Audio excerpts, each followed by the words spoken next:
Hello guys, स्वागत है मेरे चैनल एक्सप्लेन बॉय पर। अगर आप नए आए हैं तो वीडियो को लाइक कीजिए और चैनल को सब्सक्राइब कर दीजिए। चलिए शुरू करते हैं। भाई लोग, हमारे चैनल पर 2K सब्सक्राइबर कंप्लीट हो चुके हैं, तो भाई लोग जो भी सब्सक्राइब नहीं किए हैं अभी तक सब्सक्राइब कर दीजिए। और चलिए वीडियो को शुरू करते हैं। एपिसोड की स्टार्टिंग में हम देखते हैं आसमान में लाइटनिंग हो रहा था।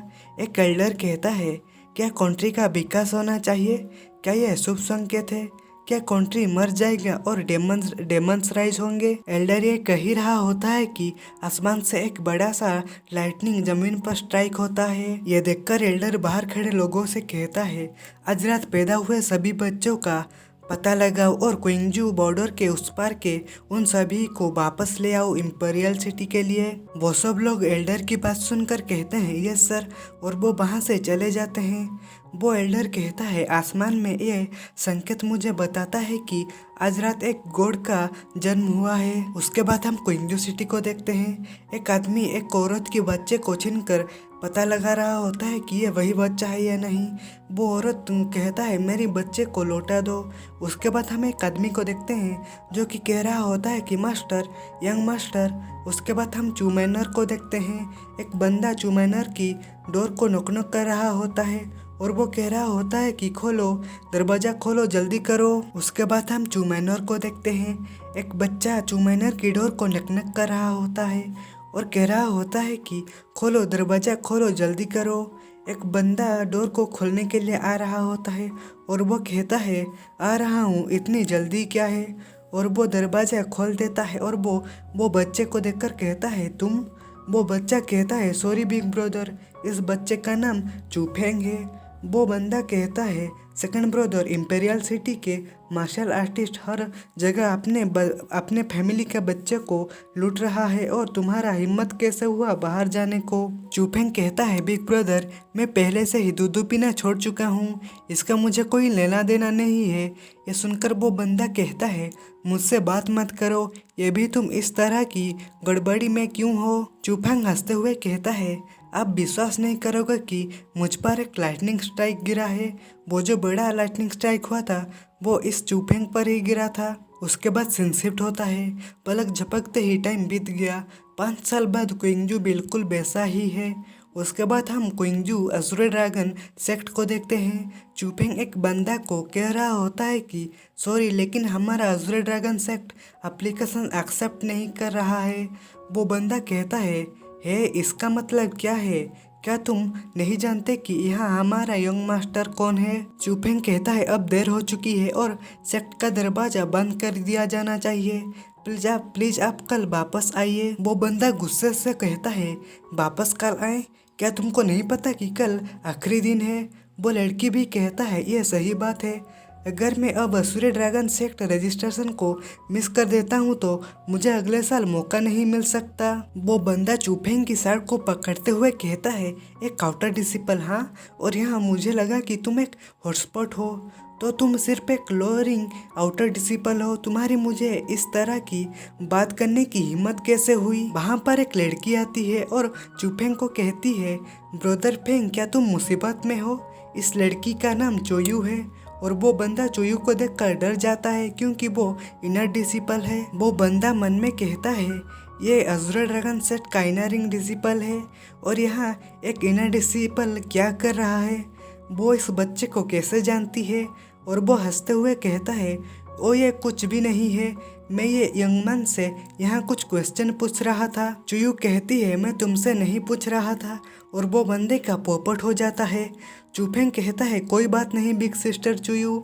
उसके बाद चुयू वो बंदे जो कि चूफेंग को धमका रहा था उसको कहता है, यहाँ से दफा हो जाओ। क्या तुम चूफेंग पर फिर से हाथ लगाने की हिम्मत करते हो? और चुयू उस बंदे को वहाँ से भगा देता है। चूफेंग चुयू को कहता है, thank you senior sister चुयू।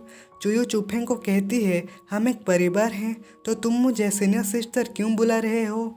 चूफेंग sorry कहता है। उसके बाद चुयू कहता है, लिटिल ब्रदर फेंग, तुम इस तरह आगे नहीं बढ़ सकते।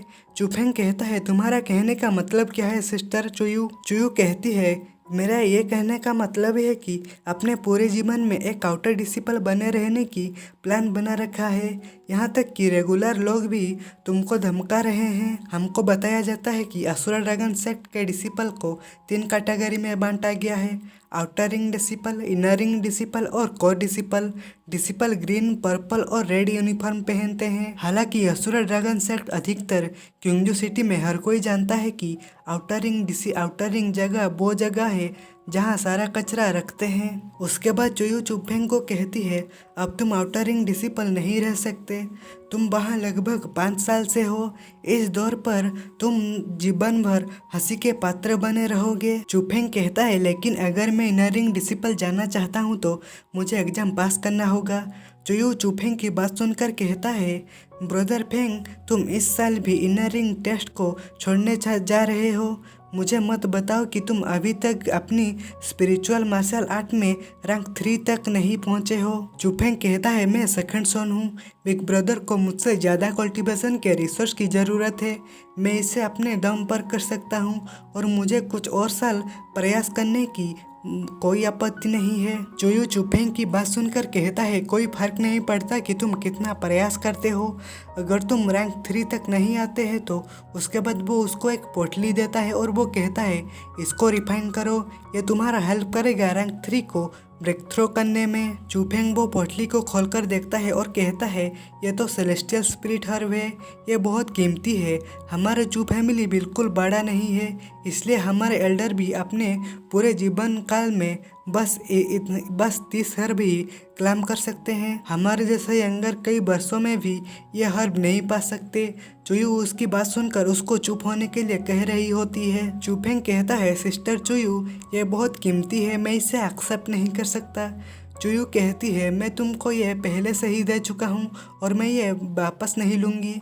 उसके बाद वहाँ एक इनर रिंग डिसिपल आता है जिसका नाम चुजेंग है और वो कहता है, तुम कब से इतने उदार हो रहे हो सिस्टर चुयू? तुम एक सेलेस्टियल स्पिरिट हर्ब भी दे रहे हो। सिस्टर चुयू, मैं अपने स्पिरिचुअल मार्शल आर्ट के रैंक 4 को ब्रेक थ्रो करने जा रहा हूँ, तो उस कचरे को वो हर्ब देने बजाय तुमको ये मुझे देना चाहिए। चुयू चुजेन की बात सुनकर कहती है, तुमने पहले से ही रैंक 3 को ब्रेक थ्रो कर लिया है, इसीलिए तुम अपने दम पर ही ट्रेनिंग करनी चाहिए। लेकिन ब्रदर फेंग ने अभी तक रैंक 3 को ब्रेक थ्रो नहीं किया है, इसलिए ये हर्ब उसके लिए विशेष रूप से इम्पोर्टेंट है। चुजेंग कहता है, हाँ ये सच है। समस्या यह है कि वो तुम्हारा अच्छी भावना का कदर नहीं करता है। मैं इसके जगह इसे एक्सेप्ट करने को तैयार हूँ। चुजेंग जैसे ही हाथ आगे बढ़ाता है, चुफेंग अपनी मुट्ठी बंद कर लेता है और कहता है, हे, इससे चीज़ें बदल जाती है और मैं तुमको ये देने बजाय मैं खुद ही एक्सेप्ट कर लूँगा। चुजेंग कहता है, आउटर रिंग कचरा, वो सेलेस्टियल बीस्ट हर्ब तुम पर बर्बाद हो गई है। चुफेंग कहता है, इस हर्ब के साथ सिस्टर चुयू मैं इस साल इनर रिंग एग्जाम में शामिल हूँगा।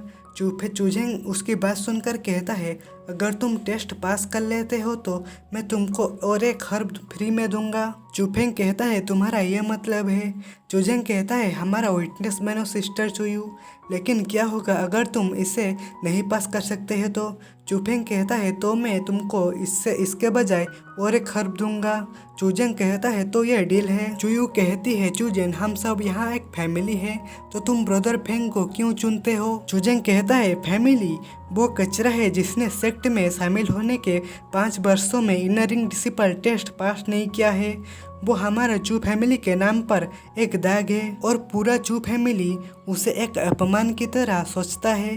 चुफेंग कहता है, मैं अपमान नहीं हूँ। चुफेंग कहता है, हम 10 दिनों में टेस्ट के बाद जानेंगे कि तुम अपमान हो या नहीं। चुयू चुजेन को कहती है, तुम अपमान हो चुजेन, अपने लिटिल ब्रदर को इस तरह से चुनना। चुफेंग कहता है, सिस्टर चुयू, थैंक यू, ये मैं अपने फैमिली के लिए खुद को साबित कर सकता हूँ। उसके बाद सीन शिफ्ट होता है। चुफेंग अपने रूम में बैठकर कल्टीवेशन कर रहा होता है और वो कहता है, इससे पहले असुरा ड्रैगन सेक्ट में शामिल होने से पहले मुझ पर एक लाइटनिंग गिरा था। वो इस तरह से लाइटनिंग गिरा था कि वो डिवाइन लाइट मेरे ड्यांटियन में एंटर कर गया। परिणाम स्वरूप मैंने अपनी कल्टीवेशन में तेजी से प्रोग्रेस किया, जल्दी से रैंक 2 पर पहुंच गया, लेकिन अच्छी चीज़ें टिकने के लिए नहीं है, उसके बाद मैं और नहीं जा सकता। ऐसा इसलिए है क्योंकि मेरे द्वारा इकट्ठा की गई सभी स्पिरिचुअल एनर्जी ऑब्जर्व कर लिया गया। इस सब के लिए दोषी कौन है? मेरे ड्यांटियन में एंटर करने वाली 9 कलर डिवाइन लाइटनिंग। वो 9 कलर की डिवाइन लाइटनिंग का हर एक कलर एक जाइंट मॉन्स्टर की तरह है जो लगातार मेरे द्वारा एक इकट्ठा की गई स्पिरिचुअल एनर्जी को खा रहा है। लेकिन मैं बता सकता हूँ कि यह कितना खा सकता है, इसकी एक सीमा है। अगर मैं इसे भर सकता हूँ तो मुझे यकीन है कि मैं फिर से ब्रेक थ्रो कर सकता हूँ। उसके बाद वो 9 colour divine lightning spiritual energy को ऑब्जर्व करता है। उसके बाद 9 कलर डिवाइन लाइटनिंग बीस्ट एक बॉल की आकार में फ्यूज हो जाता है। उसके बाद चुफेंग को लाइटनिंग पावर मिल जाता है। चुफेंग कहता है ये काम कर गया। उसके बाद हमको बताया जाता है कि रैंक 2 मार्शल आर्टिस्ट अपने बॉडी फाउंडेशन को कल्टीवेट करता है और रैंक 2 मार्शल आर्टिस्ट बोन और एसेंस को कल्टीवेट करता है और रैंक 3 मार्शल आर्टिस्ट क्यूआई और मार्शल फाइटिंग प्रैक्टिस करता है। चुफेंग कहता है पूरे 5 साल बाद मैं आखिरकार रैंक 3 पर पहुंच गया। उसके बाद वो बाहर जाकर अपनी पावर को टेस्ट करता है। वो एक पेड़ को मुक्का मारता है तो वो पेड़ की चिथड़े उड़ जाती है। चुफेंग अपनी इतनी पावर को देखकर हैरान हो जाता है और वो खुश भी होता है। तो भाई लोग आज के एपिसोड में बस इतना ही। वीडियो अच्छा लगा हो तो वीडियो को लाइक कर दो और चैनल को सब्सक्राइब कर दो। मिलते हैं अगले वीडियो में। Bye bye.